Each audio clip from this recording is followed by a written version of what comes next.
Hello students, हम वैदिकी सुभाषित साहित्यम के संस्कृत में क्वेश्चन आंसर्स के वीडियोस बना रहे हैं, जिसमें हमने पहले के 2 वीडियोस में स्टार्टिंग फर्स्ट अध्याय से लेके 8th अध्याय तक के क्वेश्चन आंसर्स को कंप्लीट किया है। नाउ इन दिस वीडियो हम आगे के अध्याय 9, 10, 11 के क्वेश्चन आंसर्स को कंप्लीट करने वाले हैं। इन क्वेश्चन आंसर्स को करने से पहले मैं आप लोगों को सजेस्ट करूँगी कि आप इन टॉपिक्स से रिगार्डिंग जो चैप्टर्स हैं वैदिकी स्वास्थ्य, उनको एक बार रीड करें, जिससे आपको इस क्वेश्चन आंसर को समझने में बहुत अच्छे से हेल्प होगी। तो अध्याय जो 9 है वो है अंतर्बाह्य शौच विधि। अंतर्बाह्य मतलब बाहर और अंदर की, शौच मतलब की क्लीनिंग, उसकी जो मेथड्स हैं उनके बारे में इस चैप्टर के बारे में बताया हुआ है। तो सबसे पहला क्वेश्चन क्या बनेगा, जो श्लोक से आप जब पढ़ेंगे तो उन श्लोक्स में से ही मैंने क्वेश्चंस बनाए हैं। कति विधम शौचम स्मृतम, कितने प्रकार के शौच होते हैं। पंचविधम शौचम मतलब स्नान या शौच या सफाई करने के कितने तरीके होते हैं, कितनी चीज़ों की हमें सफाई करनी चाहिए। तो पंचविधम 5 प्रकार के, मन, कर्म, कुल, शरीर और वाक। हमें मन की शुद्धता, अपने काम की शुद्धता, अपने कुल की शुद्धता, अपने शरीर की शुद्धता और अपने वाणी की शुद्धता रखनी चाहिए। फिर को शौचम विशेषते, कौन सा शौच विशेष है, मतलब कि सभी शौच में, सभी शुद्धता में सबसे ज़्यादा श्रेष्ठ कौन है। तो मनः या हृदय शौचम विशेष्यते, मन या हृदय। यदि आपका मन और हृदय पवित्र है तो बाकी सब चीज़ें ऑलरेडी पवित्र होती चली जाएंगी, उनके लिए आपको अलग से काम करने की आवश्यकता नहीं पड़ेगी यदि आपका मन पवित्र है। फिर कथम पंथानाम विशुद्धयन्ति, जो पंथ है मतलब कि जो रोड है उसकी सफाई कैसे होती है। भाई आपके शहर में तो चलो वर्कर्स आते हैं, उन्होंने क्लीनिंग कर दी, पर जंगल है, गांव के एक जगह से दूसरी जगह पहुंचने के जो बीच के रास्ते हैं वो कैसे साफ़ होते हैं, वहाँ तो कोई सफाई करने नहीं जा रहा ना। तो उसके लिए सोम सूर्य आशु मारती पंथानाम विशुद्धयन्ति। सोम मतलब चंद्रमा, सूर्य मतलब सन और मारुति मतलब वायु। तो ये सूर्य, चंद्रमा और वायु, ये तीनों चीज़ें ही मिलके उस रास्ते को शुद्ध करती हैं। मतलब सूर्य की रोशनी से जो पानी वगैरह है वो ऑब्जर्व होता है, वायु से जो गंदगी एक जगह से दूसरी जगह उड़ के चली जाती है, इस तरीके से चंद्रमा से शीतलता मिलती है वहाँ पर, तो इस तरीके से रास्ते शुद्ध होते हैं। कथम मना शुद्धि भवति, मन की शुद्धि कैसे होती है। हमने ये तो बता दिया कि मन की शुद्धि श्रेष्ठ है, पर वो होगी कैसे।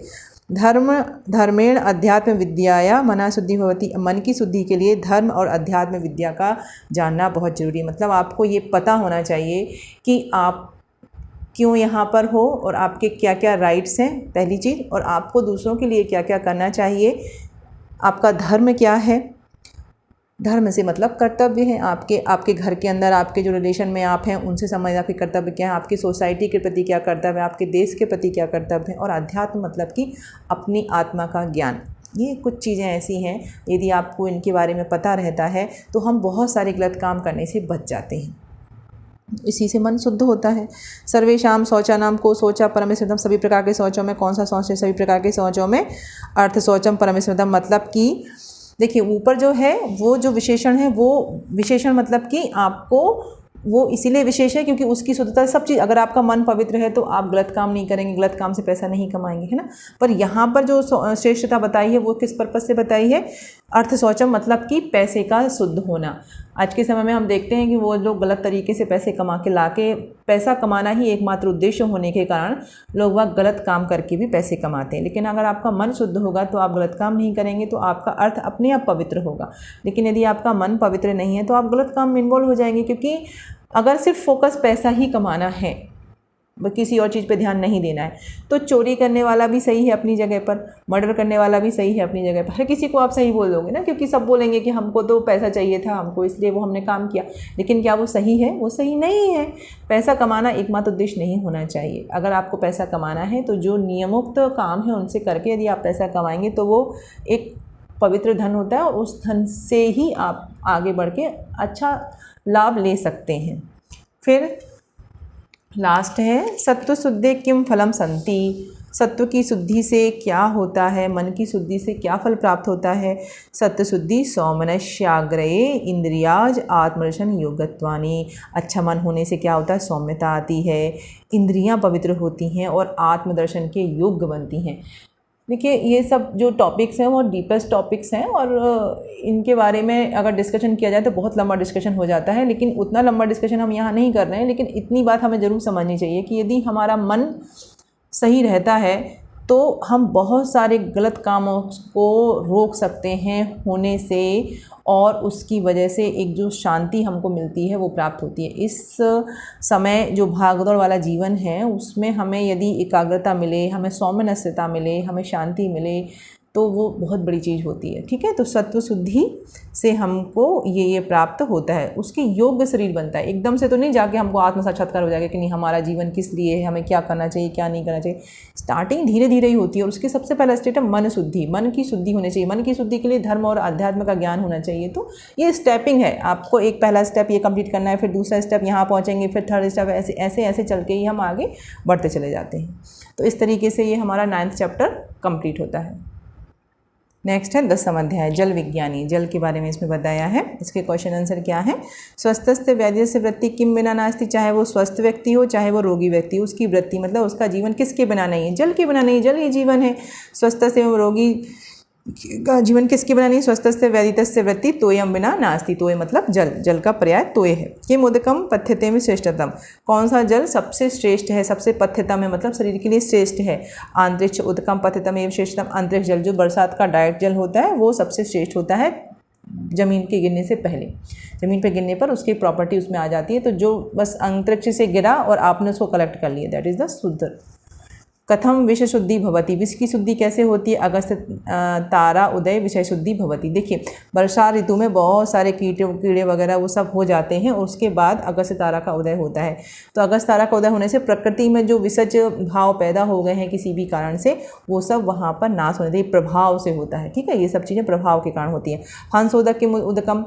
हंसोदक जो उदक है वो क्या है, ये आपने अष्टांग में भी पढ़ा होगा। तो दिवा सूर्य समता सुनिशि। दिन में सूर्य की रश्मियों से संतप्त गर्म होता है जो। निशि चंद्रा शीतलम। रात में चंद्रमा की किरणों से शीतल होता है। कालीन पक्वम। कालीन पक्वम मतलब समय निकल जाने पर, समय के प्रभाव से जो पका है वो। अगस्तेन आवृषिकृतम। और अगस्त तारे के उदय होने से जो निर्विष्य हो गया है वो जल हंसोदक कहलाता है। तो हंसोदक का जो जल है वो शरद ऋतु में आता है, जब शरद पूर्णिमा आती है, और उस समय पर जितना भी बरसात की वजह से जो भी गर्मी, जो भी कीचड़ पैदा हुआ होता है, जो भी बरसात की नदियों की में गंदगी बाढ़ की वजह से पानी हो जाता है, वो सब धीरे धीरे साफ़ हो जाता है।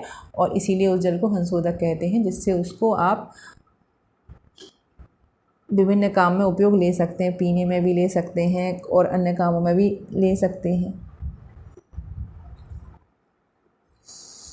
फिर है शरत काले जलम किम नाम अस्ति। तो शरत काल के जल को क्या बोलते हैं। शरत काले हंसोदक नाम अस्ति। शरत काल के जल को हंसोदक बोलते हैं। किम जलम शीतकाले भवेद उष्णम। उष्णकाले च शीतलम। कौन सा जल है जो ठंड में उष्ण और उसमें शीतल होता है। तो कूपोदकम। जो कुएं का जल होता है वो ठंडों में गर्म और गर्मी की ऋतु में ठंडा होता है, मतलब जो ऋतु है उससे विपरीत जल होता है। तो इसीलिए आप देखेंगे, अब तो खैर कुएं वगैरह सब ख़त्म हो गए हैं, लेकिन जब पहले कुएं से पानी यूज़ होता था तो कुएं का जल ही प्रयोग करते थे। अजीर्ण वारी किम। अजीर्ण में वारी का क्या रोल है। अजीर्ण वारी भेषजम। अजीर्ण में जो जल है वो औषधि का काम करता है, क्योंकि अजीर्ण हो गया है, डाइजेशन पुअर हो गया है, तो वो भोजन और भी नहीं पचा सकता, औषधि भी नहीं पचा सकता। उससे पानी से अगर हम काम लें, मतलब सीधा लंघन करें, तो आपका अजीर्ण ठीक हो जाता है। जीर्णवारी किम। यदि जीर्णवारी मतलब कि भोजन जीर्ण हो गया है, उसके बाद अगर आप जल पीते हैं तो वो बल देता है आपको। भोजनांतेवारी किम। भोजन के जस्ट बाद जो पानी पीते हैं वो क्या है, विषवदम। वो विषदायक है, वो बेकार है, उसकी वजह से अजीर्ण हो जाएगा, आपको बीमारी हो जाएगी। वहीन विवर्धनार्थम कदम जल पे। अपनी अग्नि को बढ़ाने के लिए वहीन विवर्धनार्थ। वहीन मतलब अग्नि, विवर्धनार्थ मतलब बढ़ाने के लिए। कथम मतलब कैसा। जलम पिबेत। जल पीना चाहिए। मुहुर वारी पिबेत। मुहुर वारी पिबेत मतलब कि आपको बार बार जल पीना चाहिए, मतलब खाना खाते समय एक एक दो घूंट करके बीच बीच में पानी पीने से अग्नि का वर्धन होता रहता है। तो जल की 3-4 बताए हैं। एक तो अग्निवर्धन के लिए, दूसरा भोजन के बाद जब पानी नहीं पीना चाहिए, भोजन पचने के बाद मतलब 45 मिनट के बाद पानी पीना चाहिए। जैसा कि सभी लोग बोलते हैं कि खाने के तुरंत बाद पानी नहीं पीना है, 45 और 1 घंटे 1-1.5 घंटे बाद पानी पीना है। और अजीर्ण में क्या है, अजीर्ण में भेषजम है, मतलब कि औषधि है। नेक्स्ट चैप्टर है एकादश अध्याय अन्य विज्ञानीयम। तो इस चैप्टर में किसके बारे में बताया? भोजन के बारे में। इसके क्वेश्चन क्या है? कथम भूतानि जायन्ते, प्राणी कैसे उत्पन्न होते हैं? अन्नाद भूतानि जायन्ते, अन्न से ही प्राणी उत्पन्न होते हैं। अगर अन्न नहीं होगा तो जीवन ही नहीं होगा, जीवन नहीं होगा तो इवन तो नॉनवेज के ऊपर भी ये डिपेंडेंट होता है कि जो लोग नॉनवेज खाते हैं वो जो प्राणी को खा रहे हैं वो प्राणी की भी डिपेंडेंसी कहीं ना कहीं अन्न के ऊपर रहती है ना। या वो अगर किसी मांसाहार को खाने वाला जो जानवर है वो किसी शाकाहार प्राणी को खा रहा है तो वो भी कहीं ना कहीं अन्न को खा रहा है। तो इस तरीके के अगर फूड चेन आप देखेंगे तो अन्न ही एकमात्र कारण निकल के आता है सभी प्राणियों के लिए। प्राण संधानार्थ किम कुरुते, प्राण संधारण के लिए क्या करना चाहिए? प्राण संधान आहारम, प्राणों के रक्षण के लिए, प्राणों को बनाए रखने के लिए क्या चाहिए भाई? आहार चाहिए। हर किसी को जीवन के लिए भोजन तो चाहिए ना, जिसका जो भी भोजन हो पर भोजन चाहिए। आहारम कथम सेवनम कुर्यते, आहार का सेवन कैसे करना चाहिए? आहारम प्राण अग्निहोत्र विधिनाम सेवनम कुर्यते, आहार का सेवन ऐसे करना चाहिए जैसे कि आप अग्नि में यज्ञ में आहुति देते हैं, वैसे ही आपके पेट में जठराग्नि जो है उसको हवन यज्ञ की भांति माने और उसमें जब आप एक एक कौर करके मुंह से डालते हैं तो उसे ऐसा माने कि हम आहुति दे रहे हैं। अगर आप इस विधि से रियली खाना शुरू करेंगे ना तो आप आहार को भी एक साधना के रूप में प्रयोग कर सकते हैं और वो आपको इतने ट्रमेंडस इफेक्ट देगी, आपको बीमारियाँ नहीं होंगी, आप गलत खाना खा ही नहीं पाओगे जब आपके अंदर ये वाला भाव आ जाएगा कि मेरे पेट में एक यज्ञ हो रहा है। यही चीज़ वही मैं आपसे कह रही हूँ कि ये चीज़ें this is a very high level concept. आप बच्चों के एज में ये चीज़ कुछ बच्चों को समझ में बहुत अच्छे से आती है पर कुछ बच्चों को ये चीज़ समझ में ही नहीं आती है कि ये क्या बताया जा रहा है। But really it is a very interesting topics यदि आप इसको डीपली समझने की कोशिश करें। एक बार आंख बंद करके चीज़ को समझने की कोशिश करो कि अगर आपके अंदर आप इस अपनी जठराग्नि को यज्ञ की भांति मान लो तो आपको कितनी कम बीमारियाँ हों। अन्न मिश्रितम किति भागा विभक्तम, खाया हुआ जो अन्न है वो कितने भाग में विभक्त होता है? अन्न मिश्रितम त्रेता भाग विभक्तम, 3 भाग में विभक्त हो जाता है। ठीक है, कौन कौन से भाग हैं? अन्नस्य को भागा मनः पोषति, अन्न से किम, अन्न के किस भाग से मन, क्योंकि मन का पोषण भी अन्न से ही होता है। आप जैसा अन्न खाएंगे वैसे ही मन होता है। बोला ही जाता है आप बहुत ज़्यादा तीखा मसाला चटपटा वाला खाना खाएंगे तो आप बहुत एग्रेसिव के होंगे, बासा हुआ सड़ा हुआ खाना खाते हैं तो आप तामसिक प्रवृत्ति के हो जाएंगे। तो ये आपके अन्न से ही तो मन का पोषण हो रहा है। तो अन्न से अणुभाग से मन, अन्न का सबसे जो सूक्ष्म भाग होता है उससे आपके मन का पोषण होता है। सर्वेशाम मतलब डाइजेशन होने के बाद जो सूक्ष्म अंश बनता है, सूक्ष्म अंश मतलब उसका जो प्रभाव है उससे मन का पोषण होता है। सर्वेशाम शौचम के विशेषति, सर्वेशाम शौचम अन्न शौचम विशेषति, सभी शौचों में अन्न शौच मतलब अन्न की पवित्रता श्रेष्ठ है। जब ये शौचम वाला आए ना विशेषते श्रेष्ठम तो आप यहाँ अन्न शौचम, अब ऐसे चैप्टर वाइज तो क्वेश्चन नहीं होते तो आप अन्न शौचम लिख देंगे तब भी ठीक है, मन शौचम लिख देंगे तब भी ठीक है, अर्थ शौचम लिख देंगे तब भी ठीक है। पृथ्व्याम कति रत्नानि विदित, पृथ्वी पर कितने रत्न? पृथ्वी पर 3 ही रत्न हैं।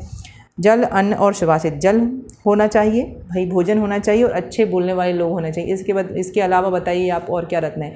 आइए आप जो पैसे वाले रत्न हैं उनकी बात करेंगे तो वो उससे पेट नहीं भरता।